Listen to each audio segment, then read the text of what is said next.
Okay, it's shipping time again. I've got 17 items, 16 orders.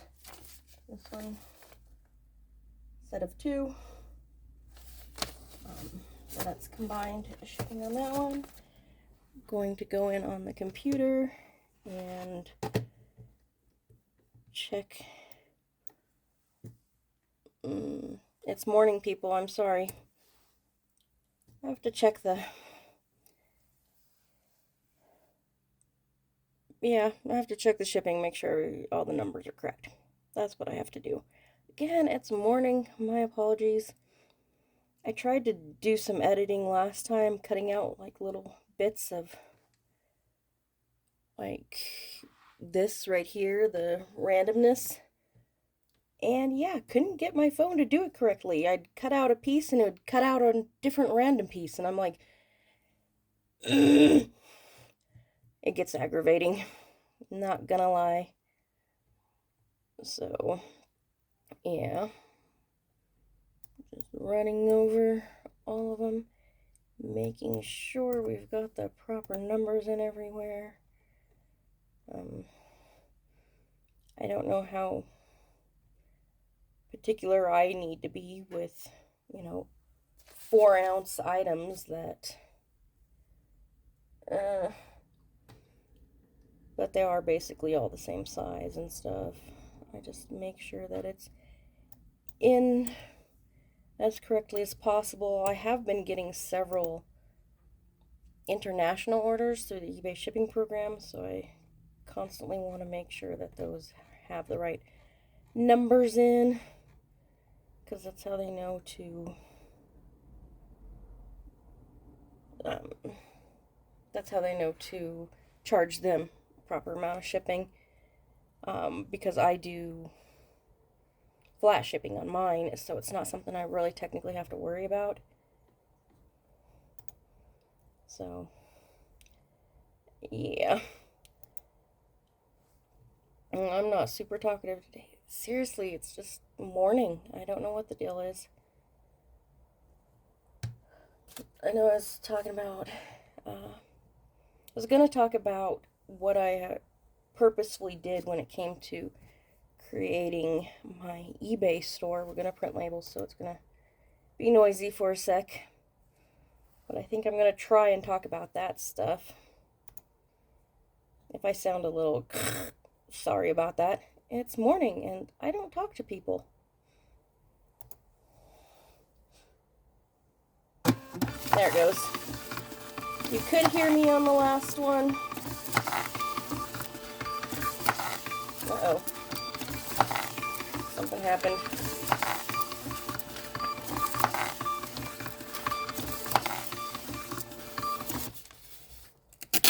It stopped bending them correctly. I don't know what happened. I'll have to double check this, make sure. Can't see anything, but oh, that's annoying. So, label stack. I know you don't get to see any names. Of course you don't get to see any names. I'm not the type of person. Anyways, yeah.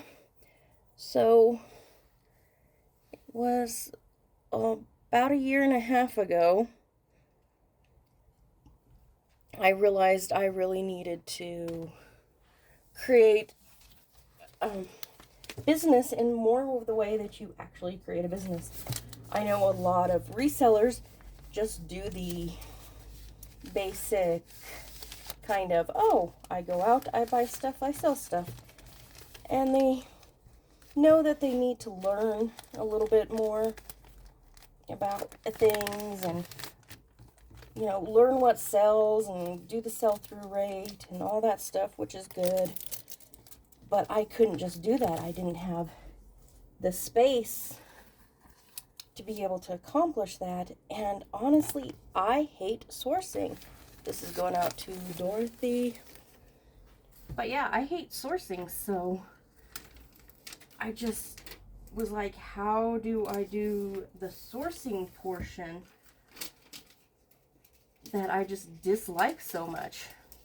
Like, I would love to actually get wholesale and buy patterns specifically, newer patterns at wholesale and stuff like that, but it's just not something I can afford to do at this point in time. It would require a good chunk of money to do a wholesale order. So, but I would love to do wholesale because I could just go on to like a site and pick what I want and be all good, you know. Whereas this way I have to go searching. Got Riva. And yeah, I'm just, you know, not that I mind going to thrift stores, but it's kind of a pain in the butt for me to go to thrift stores because there's just not a lot here.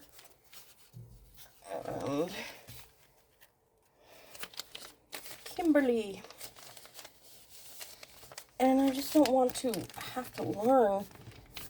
I like being niched down. I learn about this niche, which is funny because the vast majority of it is clothing, so I actually have to keep up with clothing trends because that's how I know what sells the most. I watch Hustle Couple, which haven't been doing as much because she's working at the Dr. Phil show. And I kind of miss that. That girl is talented. She knows her stuff. Let me tell you what. And, oops.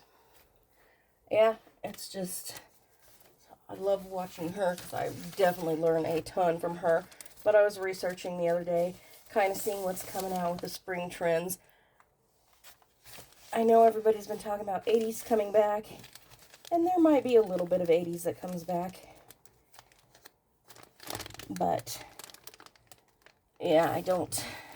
The 80s that are the popular thing right now is 80s excess. I can't pronounce that, I swear.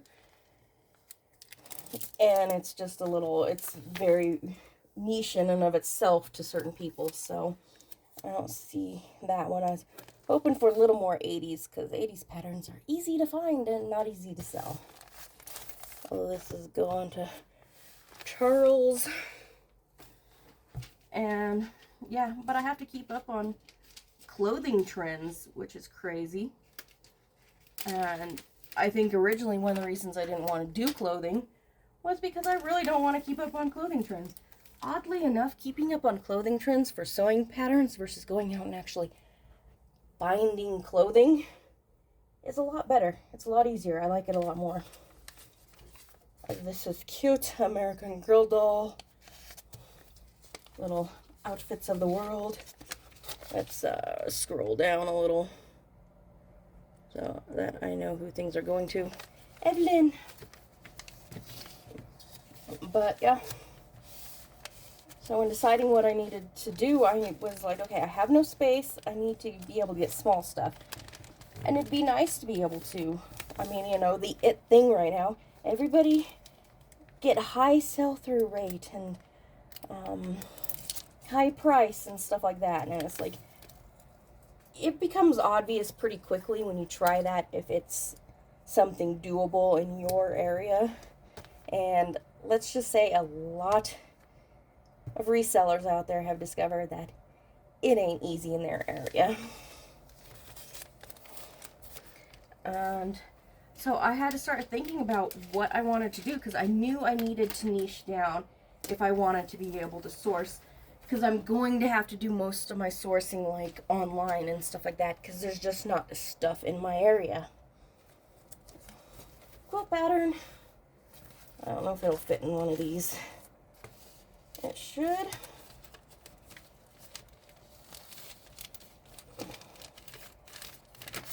But yeah, so you know, of course, some of your main ones for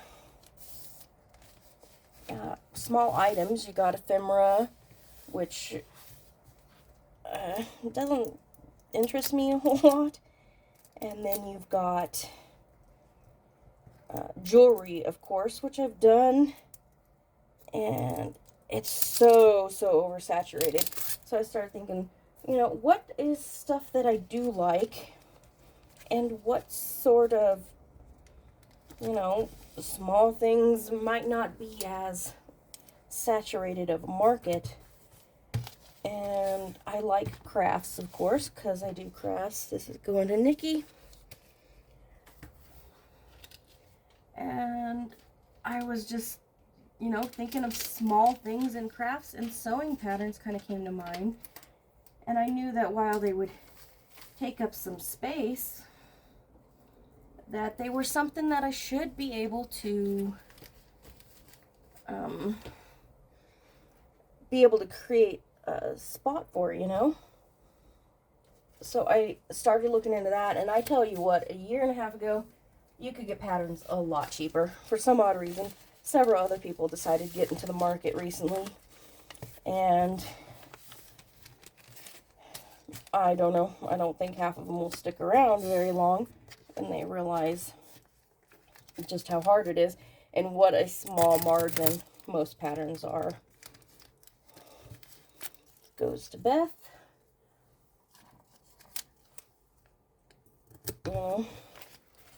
And yeah, like, oh my gosh, this year alone, what people are paying for like lots of patterns has just jumped up, and I'm like, what the F are you guys doing? Like, how long have you been doing this that you know that your margins are so small that you're paying nearly double for these things right now?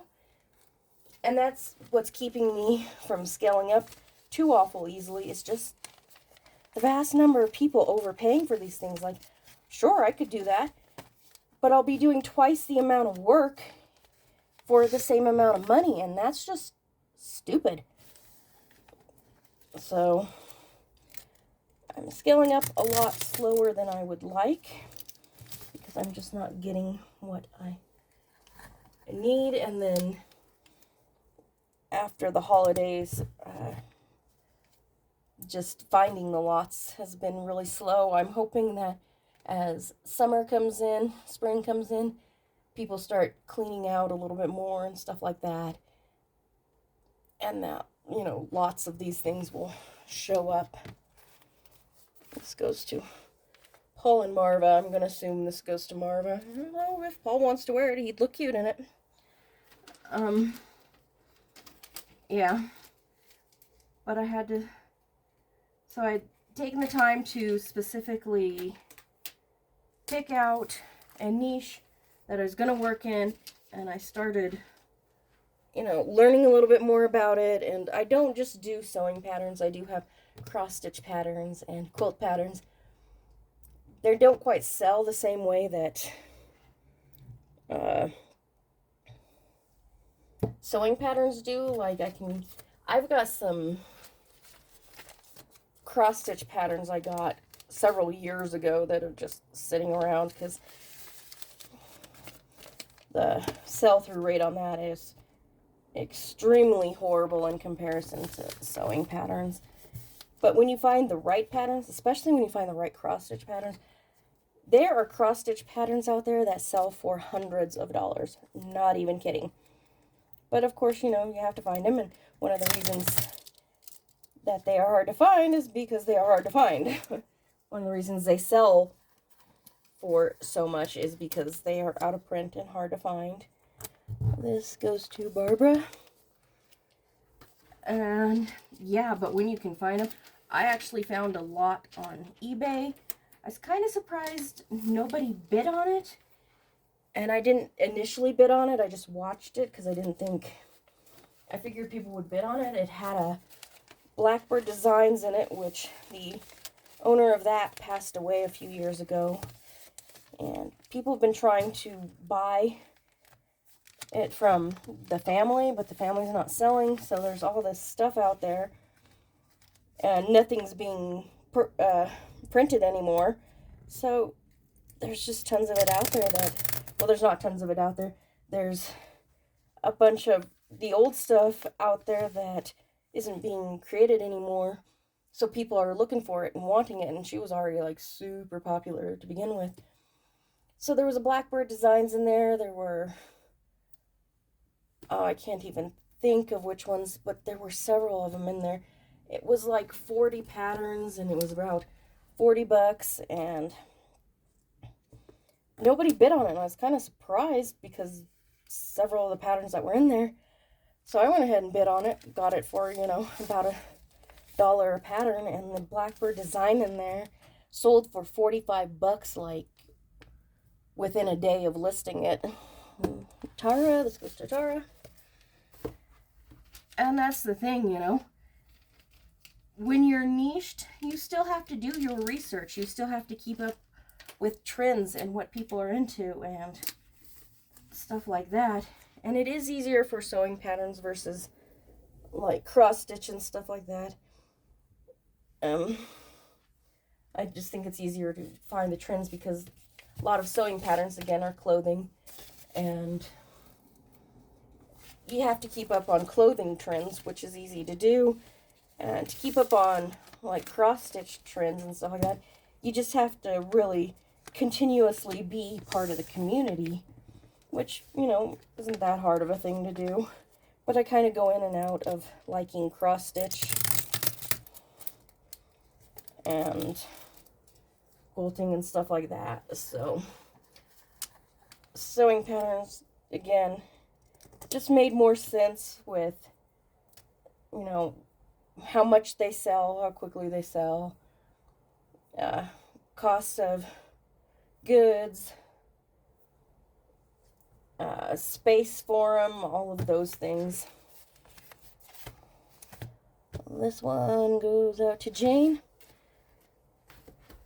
So I had to put that into place and start figuring out what I needed to do with that. And it's like anything else, Most people get into reselling and they're like, oh, I'll just put stuff on the shelf, and, they go from there. Whereas I was like, okay, I've got this space here. I need to figure out where to put these, and I had some shelves that I put other reselling stuff on, and also had some of my own personal craft stuff on it. So I cleared those off and made space to get started with this. This is going to Sally. And figured out the inventory system that I wanted to use and started setting up goals and stuff like that. And initially I didn't, purchase much. I didn't have huge amounts of money, and granted at that time I could find stuff a little bit cheaper, which was nice. But also, sorry, my computer just screamed. Yeah. Wow, lost train of thought. Probably not going to remember it. My apologies. Oh yeah, I could get it a little cheaper, but I also just kind of bought whatever I had found real cheap right away. And it was a lot of stuff that is much slower sell-through rate. And of course, some of it I still have. Some of it has sold.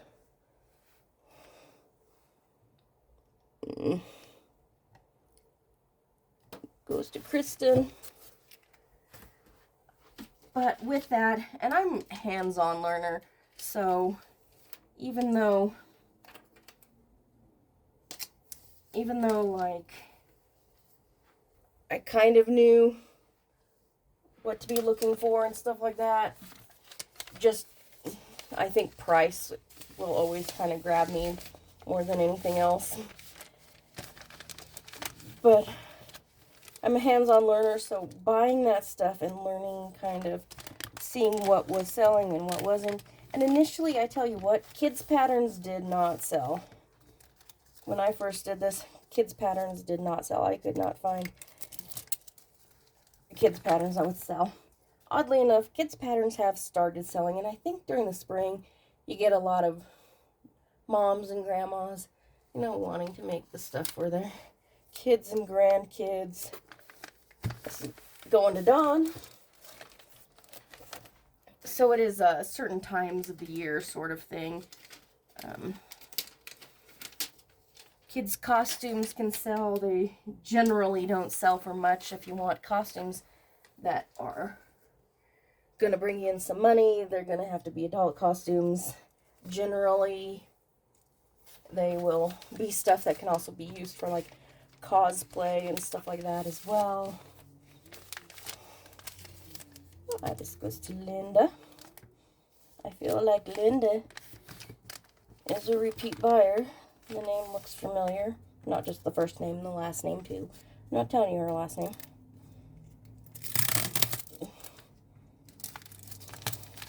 Okay, so, oh, coming up on the last few patterns, so. Oh, that little thingy would not come off of my hand. That was so annoying. So, coming up on the last pattern. So, just kind of wrap up what I'm talking about. And of course, I didn't give you a whole lot of information, but did let you know basically how it came about, and that I really needed to work with more of a niche so that I knew I had space. And I've got a lot more space that I can expand, even though my apartment is quite small. I can still easily double the number of patterns that I have, which is probably going to be about my end goal, because that'll put them at a sell-through rate that'll bring in a monthly income. And then of course, like I said, my last one, stuff up there, shipping supplies. I needed to be able to reduce the amount of shipping supplies that I kept on hand. So that was another factor that went into play. And I think it's going to help me out in the end. I mean, I'm not there yet, and I don't need as much as most people do, so, you know, yeah. But that's the basics of it. I doubt I was helpful, but if I was, cool. Anyways, that is it for this, and I will see you next time. Bye.